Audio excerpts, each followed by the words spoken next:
అందరికీ నమస్కారం. నా పేరు రియా. జనసేన పార్టీ వీర మహిళ పాలకొల్లు నియోజకవర్గం. ముందుగా తిరుమల తిరుపతి దేవస్థానం పూర్తి స్థాయి ప్రక్షాళన చేసి, ఆపై లడ్డూ పాపంలో భాగమైన ప్రతి ఒక్కరిని కూడా కఠినంగా శిక్షించాలని మన ప్రభుత్వాన్ని కోరుతున్నాం. దేవుడి దగ్గరికి మనం వెళ్ళాలి తప్ప, మన దగ్గరికి దేవుడు వచ్చేలాగా పాపపు ఆలోచనలు మనం చేయకూడదు. జగన్మోహన్ రెడ్డి చెయ్యని పాపమే లేదు. ఆయన ఎటువంటి పాపాలు చేశాడు అనేది గడిచిపోయిన గత 5 ఏళ్లలో మనం చూసాం.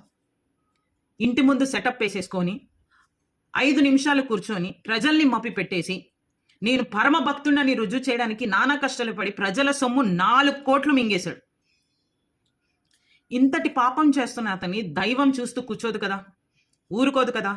దైవం ఎక్కడో ఉండదు, మనిషి రూపంలోనే ఉంటది అని చెప్పి జగన్మోహన్ రెడ్డి విషయంలో అది ఖచ్చితంగా జరిగింది. ఎలా అంటారేమో, ఒక్కసారిగా ఇన్ని పాపాలు తట్టుకోలేక దైవం తీసుకున్న నిర్ణయం 151 సీట్లు ఉన్న వ్యక్తిని ఒకేసారి భూస్థాపితం చేసే విధంగా 11 సీట్లకి ప్రజల రూపంలో శిక్షించేసింది. పోనీ అక్కడితో ఊరుకున్నాడా అంటే, దైవం పట్ల, హిందూ సాంప్రదాయాల పట్ల ఎటువంటి అవగాహన లేని ఈ మనిషి ప్రెస్ మీట్ పెట్టి, స్వాములను 42 సార్లు వేసిన స్వామిని తప్పుపడుతున్నారు, స్వాముల్లో ఏదో కేటగిరీలు ఉంటాయంట కదా, సూపర్ స్వామి అంట కదా. ఏం మాటలు అసలు!